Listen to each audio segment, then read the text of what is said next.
Good day, good people. It's AT Malone, the first of my name because the second is already here. If you haven't already, please like, share, subscribe, hit that notification bell for more videos from your boy. Now, when you watch this video, you will realize that I actually recorded it on Monday. Yes, today is Monday, and if you watch my WWE content, you'll see I still got on my Tribal Chief t-shirt. And yes, I am recording this video today instead of tomorrow. The reason why is because if you know me, you know that I love overtime. Yes, and if overtime is available to me, you know damn well I'm going to take it, especially after how much money I have spent today. I'm talking, I done spent thousands of dollars today on a huge purchase. And the cool thing about it is that my son was with me the entire time, from the time that I had to go to the bank to the time that I had to drop those $100 bills, y'all. Yes, to purchase what I needed to purchase.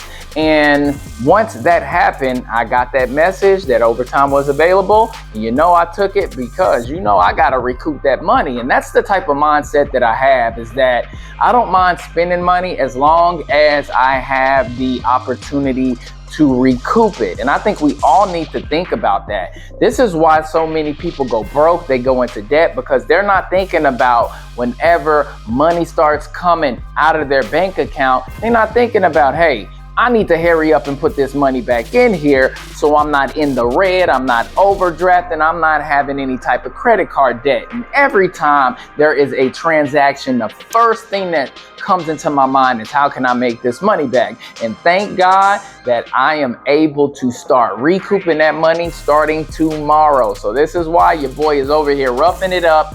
Grades is popping out because I'm recording this on Monday, and I'll still probably do my reflection walk whenever I get off of work. We'll see, depending on the weather, because it's supposed to rain all week this week.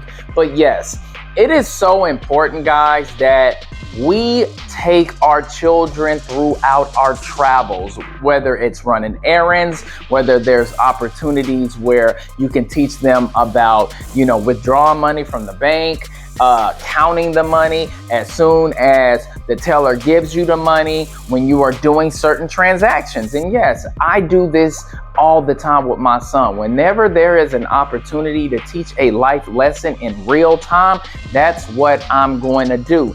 This what is where we as parents have to look at, as far as, making sure whenever our children get older, they understand what life experiences are as an adult and the things that they're going to also experience as an adult. What or who is a better teacher than us to do that for them? We don't want to put them in a situation that they've never been in, because sometimes they won't know how to navigate through that situation. So you got to keep that in mind, regardless of how old your child is, whether they're in preschool, elementary, middle school, high school.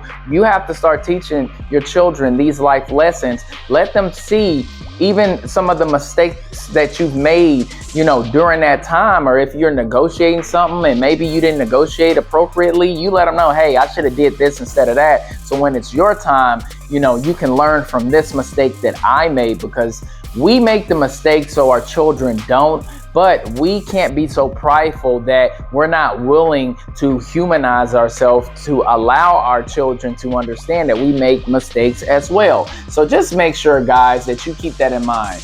You take your kids with you whenever you are doing errands.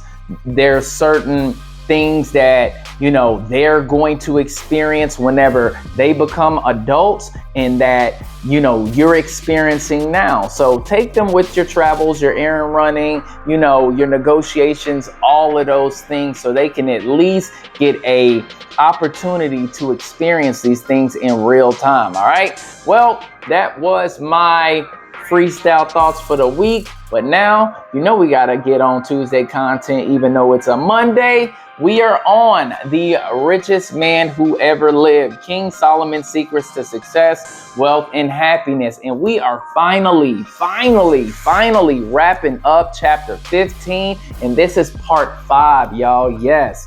Solomon's foundation for success. Now, last week I talked about the signs of a fool. They close their ears to instructions. Fools tend to shoot from the lip. They repeat the same foolish behaviors. They don't respond to punishment. Fools trust solely in their own hearts. They tear down their own house, and fools deny God. Now, this week, we are going to talk about Solomon's strategies for acquiring wisdom. Now, how can we acquire the kind of wisdom Solomon talks about? Solomon gives us a handful of specific steps that we can take. The first one is search for wisdom as you would search for hidden treasure.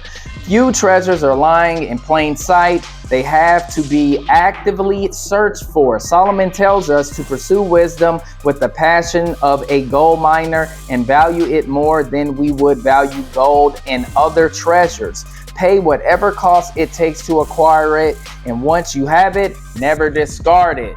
Value wisdom more than your wealth or any of your possessions. Now, this is why people pay to get into certain mastermind groups or some sort of affiliation with somebody who has a proven concept of having the knowledge and the wisdom to become successful. This is why people have like networking events and they charge you for it, because they know that there are so many people that are going to be in attendance that have the knowledge and the wisdom that you want to acquire, that you got to pay for it. And this is part of investing in yourself. Pay for the things that's going to help elevate you. Pay for the knowledge and the wisdom that you can acquire that can take your life to the next level. You should not be afraid to do so. We buy so many things that don't matter, that's not going to help us. You know what I'm saying? A whole bunch of junk food that's not good for us, but we're not willing to pay somebody to acquire the knowledge and the wisdom that they have. It's ass backwards, guys. And we can't complain about, not being successful or not having the wisdom and the knowledge in order for us to get over certain humps or barriers that present themselves in our lives. And we're not willing to invest to make sure that we remove those. Invest in yourself.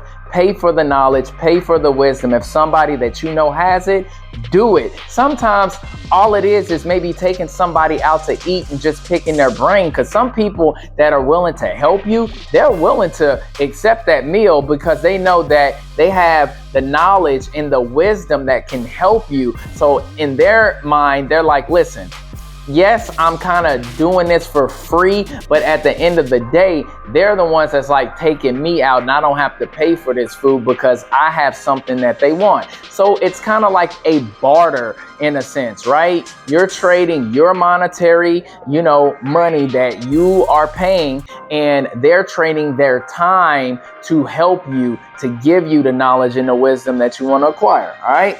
Now, listen, remain a learner your whole life. Go into every situation asking questions instead of giving answers. In Proverbs 1:5, Solomon says, a wise man will hear and increase in learning, and a man of understanding will acquire wise counsel. Wisdom does not come from within. Wisdom comes from sources outside of ourselves. Remember the benefits of seeking counsel. In Proverbs 1:8, Solomon gives one more piece of advice. Hear the instructions of your father and forsake not the laws of your mother. Now, I take this to heart because I tell my son all the time, if you do not listen to me, you will fail. But if you listen to me, this is going to be the outcomes of your situation. For an example, I tell my son all the time, you want to leave that basketball court gaining the respect of not only your teammates, your coach, but the other team and the other team's coach. Literally yesterday, when they played their last game in their tournament, because they lost by like 13 points due to a whole bunch of turnovers, when they lined up to shake hands, both coaches on the other team pulled my son to the side because my son put in some work, had scored the majority of the points on his team, and they couldn't do nothing with him.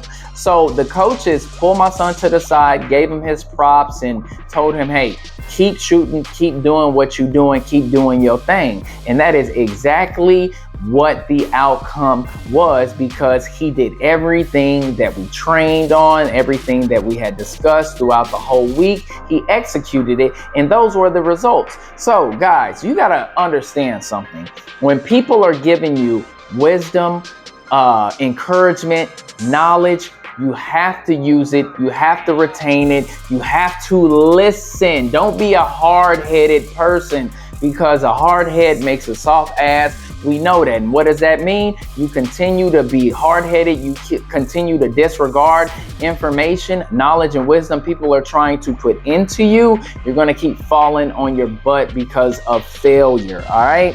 Now, study the book of Proverbs. In Proverbs 4:20 through 22, Solomon writes, my son, give attention to my words. Incline your ear to my saying. Do not let them depart from your sight. Keep them in the midst of your heart, for they are the life to those who find them, and health to all their whole body. Solomon believed his wisdom he articulated in the book of Proverbs was given to him by God. This is why you got to study the book of Proverbs.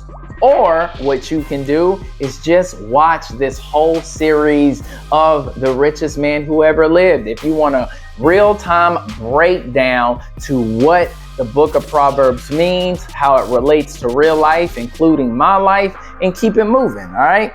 Now, receive. Simply become aware of knowledge and understanding will do little to increase the worth of your life. In Proverbs 4:10, Solomon says, hear, O my son, and receive my saying, for understanding to be transformed into wisdom, we must receive it and let it change who we are. By receiving or accepting into our heart, it will manifest itself in our attitudes and behaviors. Now, part of this is also receiving information, knowledge, and wisdom from the next generation, guys. See, I don't ever want to be considered an old head. And I was actually just talking about this with my lady, because me and my lady are over 10 years apart as far as age, right? There's a 10-year difference. And she even told me, she was like, yeah, you're 41, but it doesn't seem like that because the way that you act is very youthful. She says, and this is not like an immature thing, because you are mature. You know, you're taking care of business, you take care of your son, you take care of us, you take care of the household, you do these things. But she was like, you still act like you're in your 30s. And the reason why, guys, is because even though I think this new generation, Gen Z, Gen Alpha, you know, they crazy as hell. I think that, you know, they got a whole bunch of issues. Well, regardless of how I feel, I'm still in the know. I still understand the lingo, and this is what keeps me young. And I suggest that all of us millennials, we don't do the same things that these Gen X, these boomer generation did, is disregard evolving and growing and getting with the times. No, stay with the times, stay youthful, be open to receive new information, because this next generation can give you a different outlook on life, guys. You can receive that information regardless if, you know, we think that we know it all, right? Because we get to an age where we like, oh, these young people are stupid. They don't know nothing. But some of them actually do. They do. There are some smart Gen Z and Gen Alpha, you know, people out there that we can actually learn from and receive it. And once we receive it, we obtain it, and it allows us to continue to grow, evolve with the time, so we're not looked at as old heads like that damn boomer generation. All right. Now, apply your heart to understanding. In Proverbs 2:2, Solomon says, make your ear attentive to wisdom, incline your heart to understanding. In other words, pay attention to wisdom and make it a part of who you are. right to the very core of your personality. Getting wisdom into your heart will result in wise attitudes and behaviors flowing out of your heart to bless your own life and the lives of those you influence. Now, think about the wisest person that you know, the wisest people that you know. Their attitudes and demeanors are a lot different than the majority of people. And the reason why is, especially, with our elders, and I've talked about how, our elders love dropping knowledge on us, telling us about the things that they experienced back in, the day, whether it is the 30s, 40s, 50s, 60s, 70s, right? Well, they have these stories, and if you pay attention to their demeanor or how they're telling these stories, how they're conveying their message, they're like boosted energy because they know that they are giving you knowledge and wisdom that you can take and run with it, guys. I've never met one person who was very knowledgeable that had a life full of wisdom that was negative. Not one. They're usually upbeat. They're happy to give this information to you because they know that even if it's one piece of information, it could change your life forever. So make sure that even when it's your time to pass off this information, pass off the knowledge and wisdom, you realize what your attitude is, because it's going to change you. Even with me being 41 years old, and when I'm passing off information and knowledge and wisdom to my brother or to my son, even to my lady, or even to my homeboys that are younger than me, because I've experienced things that they have never experienced. And even though our age difference isn't too far off, they still are able to retain that information. They're willing to apply the information and the wisdom and the knowledge that I'm giving to them in their everyday life, guys. Now, keep the precepts of wisdom at the front of your thoughts and vision. In Proverbs 3:21-24, he writes, "My son, preserve sound judgment and discernment. Do not let them out of your sight. They will be life for you, an ornament to grace your neck. Then you will go on your own way in safety, and your foot will not stumble. When you lie down, you will not be afraid. When you lie down, your sleep will be sweet." Now, if you read this every day, you will never forget this, right? Because, if you look at it, the thing that stands out for me is this: they will be life for you, an ornament of grace your neck, ornament to grace your neck, right? So it's basically like you're wearing a necklace, guys, a necklace of an image to where you have the understanding of, the wisdom that you are obtaining throughout your entire life. So you got to keep this stuff with you. The things that your parents teach you, the things that your mentor teaches you, the things that maybe, the person that you report to at your place of employment teaches you, because that can help elevate you and get you a promotion. So, if you read these things every single day, I'm telling you, write it down too. When you are getting information, when you are getting wisdom and knowledge, that also will help you maintain it at the forefront of your thoughts and your vision. All right. Now, the last thing is this: honor God as the God of the universe and the God of your life.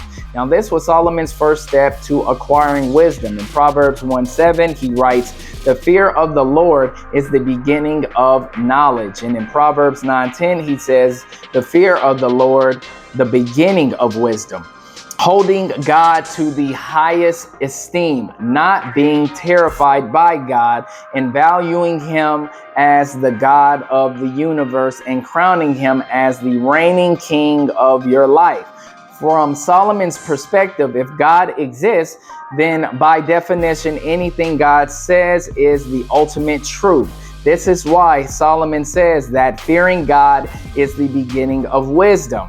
He also tells us if we trust in God with all our hearts and search out his will in all our ways, then he will direct the course of our lives. The wisdom contained in Proverbs provides you with incomparable direction to achieve success and fulfillment, both personally and professionally. And honestly, guys, this is self-explanatory, because if you believe in God, you know anything that he says is the divine truth, which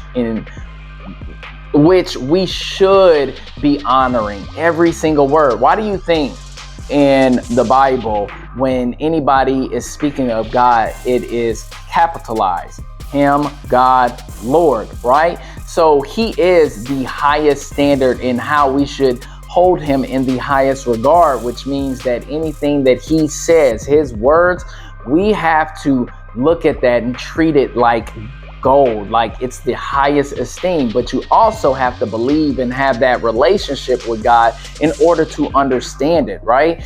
I believe that we always need to have somebody that we need to look up to, right? And if you can't look up to a parent, a mentor, a family member, look up to God, because that should be the first person that you should be looking up to when it's all said and done, right? But you also have to develop that relationship and have that faith and that belief in him in order to do so. All right. Well, that is the end of chapter 15, guys. We got through it. We completed it. It is done. And I cannot wait to get on chapter 16 next week. I hope you guys enjoyed this video. Hope you got the insight that you need from chapter 15. And we're going to keep this ball rolling. Don't forget to like the video, sub to the channel, and I will catch y'all next week. Peace. Feel like they trying to box me in, so I keep a small circle around me, so fuck friends. I kept it real out the gate, these other cats pretend. Rain